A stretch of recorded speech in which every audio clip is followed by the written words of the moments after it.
You're listening to Turi Ryder's She Said What podcast. I'm Turi, along with Marcy Persky. When it comes to being parents, Marcy and I, on paper anyway, suck. Actually, it's because we didn't put things on paper that apparently we suck. And a few things that saved a few good men from having to date us. My kid wants to do some kind of podcast thing, and I gave him, before everybody's phone recorded everything, there were these little digital recording devices. They were about as long as your thumb, and they had little microphones that you can turn in different directions. And he thinks it's the neatest thing in the world. And I'm like, dude, your phone can do this. Your phone can do this. I see these on the news. I see them on the news. I have a question. Yes. Did you have him sign an NDA before you gave him this for his podcast? As in a non-disclosure agreement that he can't talk about you. No, he can talk about me. No one will know it is me, but he can talk. He can talk about me. I talk about him. Well, yeah, I talk about all my kids, but I would not be happy if they gave away my secrets. That's a one-way highway, is it? Yes, it's definitely a one-way highway I see. with a dead end. I see. Well, the kid's been doing like stand-up. Okay, so here's the thing. You know how in kindergarten your kid brings home that macaroni necklace and you wear it around and you pretend it's the most beautiful thing you've ever worn? Yeah. So when your kid starts doing stand-up, you get the equivalent of a macaroni necklace. These are my jokes. And the difference is because it's stand-up comedy and it's all guys and they make a lot of jokes about stuff that's really not funny, but, you know, Yeah. they're going to talk about those parts of their body. I don't want to wear that macaroni necklace. I don't want to wear it. So I listened to this and I said, okay, I'm going to just let this ride because this is first stage of the rocket. But can I actually say that nobody who's successful really spends a lot of time talking about these parts of their body? This is great for your opening few weeks of stand-up. And now you have to find some things that are funny that don't involve that part of your body. Another part. Any other part of your body either, for that matter. Yeah, there you go. And I remember a certain female comic who started out making jokes about that part of her body. And I'm like, okay, I want to listen to her in like 2 or 3 years when she's over this. And she is over this. And she's hilarious now. You just, I guess, have to get it out of your system where you think that this macaroni necklace is the most beautiful thing that's ever been made. Now, some parents really do pretend that the macaroni necklace is swell for years, forever. But I'm not the kind of person who can say, this is beautiful. I can't wait to go to a club and hear it. I still laugh when somebody farts. So you should go hear the Small Cuties show. Maybe you would find it enchanting. That's my level of maturity at this ripe old age. I think it's a way of escaping from more mature challenges like a perpetual fear of fire. There you go. While you were away, we had a family gathering. We had a bunch of people in. We're starting to get over the complete COVID phobia, although the kid couldn't get out of Canada because guess what? He got COVID. Oh, no. Oh, yeah. He was pretty sick. But the thing about him is he's such a whiner and complainer that It's it really hard to know. kind of screws him up when he's really sick. So it's not until you hear him cough or hawk or blow his nose that you're like, oh, okay, he's complaining for a reason. Yeah, well, I have 4 kids that would on the regular diagnose themselves from WebMD. So they've all been dying since the day they could read. So I know exactly what that's like. That's terrible. No, he doesn't have a particular disease. He just whines and complains about everything. Big whiner. Mine all have diseases. And your collection of macaroni necklaces. Yes. Mine are little clay things. Yes.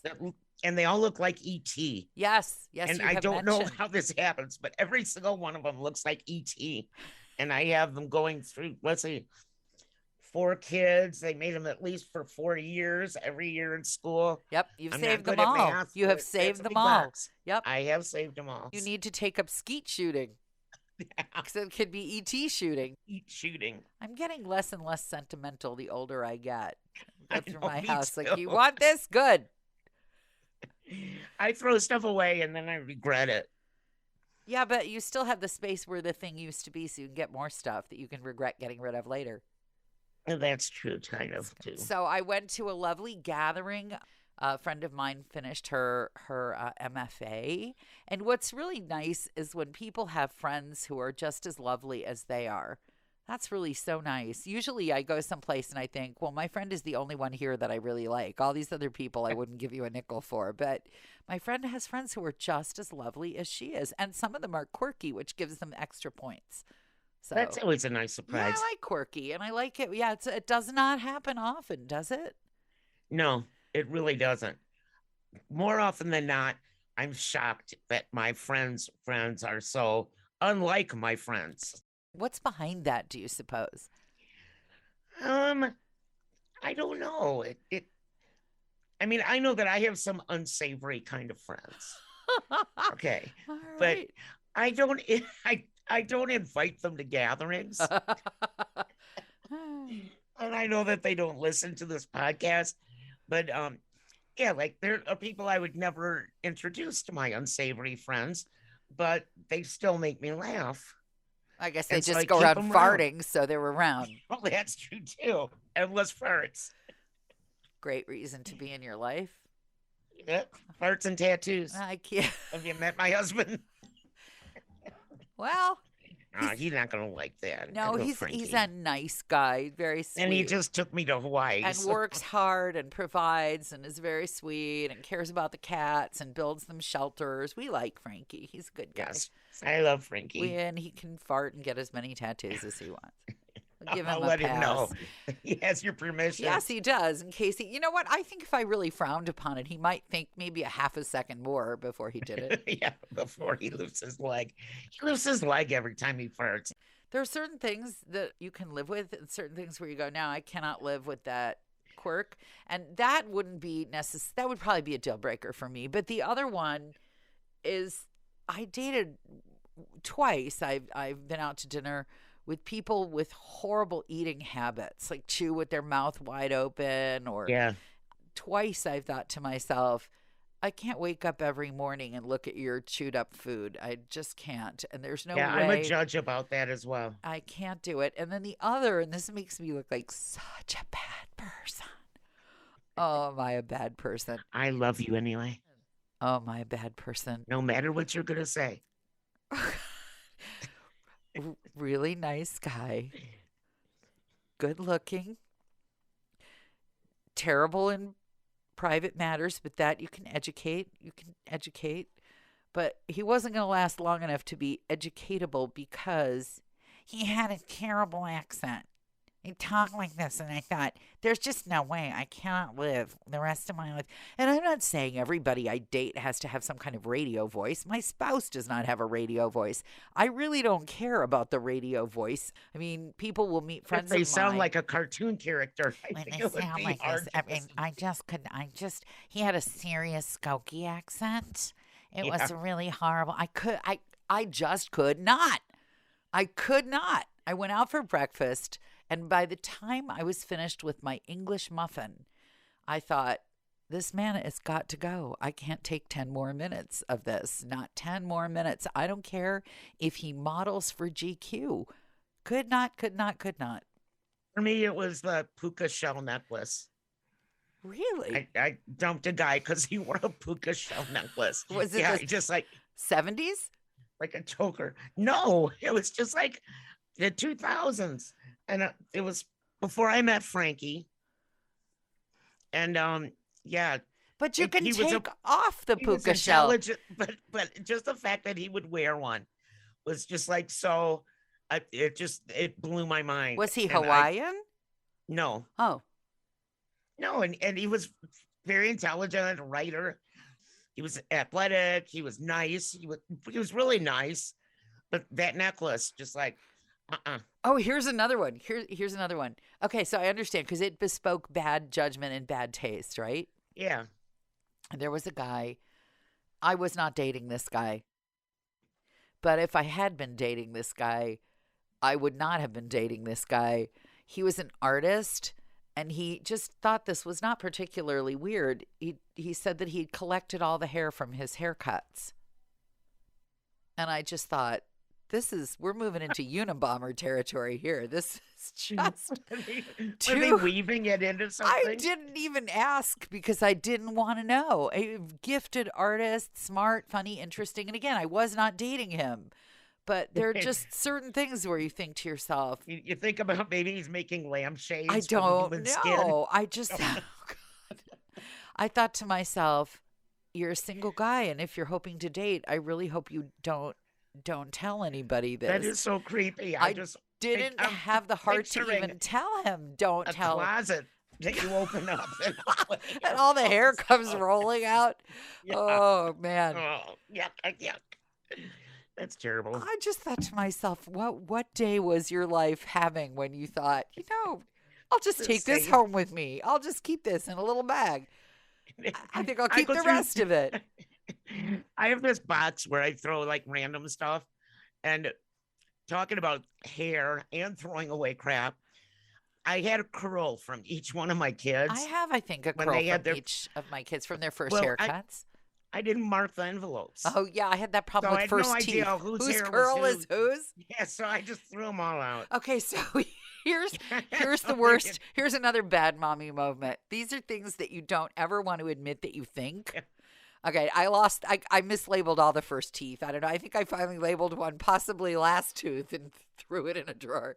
And they're all going out, too. But because, there are things you do because you see on television or people tell you that there are books that you should do, these things. And I think the worst thing that anybody ever gave me was a baby's first year book. I mean, that immediately I gave. I'm like, I am not doing this. And I did it for one of my kids, and that was it. I'm just not doing this. My mother-in-law had one for, I think, each of her 4 children. And I just thought, oh my God, I don't ever want to have this life. I don't want to have a life where I think, oh, today you took your first step. I'm going to write this down. And I'm thinking, for whom? For whom will this matter? Will your kid, when he's 60 years old, look at this book and go, damn, I was 2 years and 4 days old when who cares? Who cares? So, but, there's a whole industry. Hallmark makes a fortune selling these babies first tooth. Someone gave me one before Molly was born. Got rid of it right away, did you?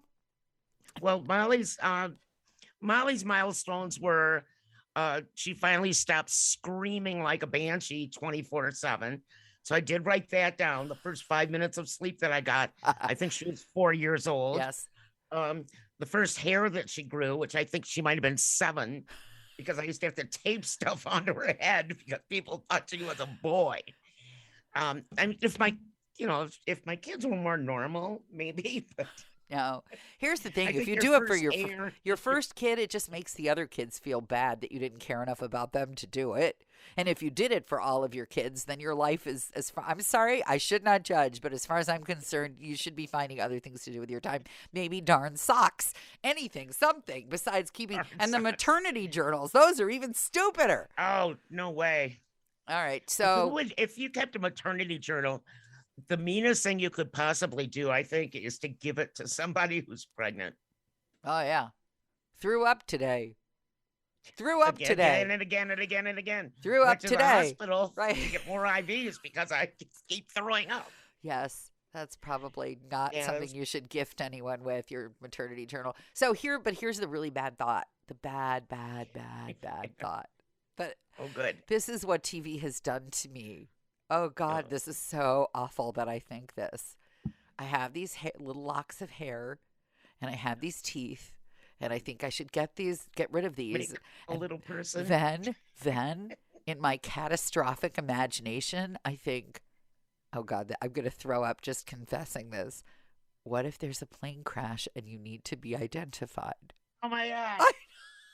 I thought you were going to say something easy, like you were going to make little voodoo dolls. No, I'm horrified. I mean, can you believe my brain goes there? No. But how many times on the news have you seen, well, we're identifying them from dental records. And then, as a dutiful adult, you think, oh, I need to make sure they can be identified by dental records. And then you think, what? I guess that's a reason to make sure your kid goes to the dentist. Well, Yes, honey, yes. you have to go because if you ever burn up in a plane crash, this Mommy, is how they're going to Willie, identify I you. have made that actual joke to the kids, like, wear your retainer so that I'm the wrong mom. I'm just the wrong mom. That's I think we're kind of both. the wrong mom. Do two wrongs make a right? That's what I want to know. That's in this what case, that's what we should have called this podcast. two wrongs make a right. Just two wrongs. We may change the name. The Two Wrongs Podcast. If you've made it this far, chances are you've been enjoying Turi Ryder's She Said What podcast. In which case, you might also like my book, She Said What? A Life on the Air.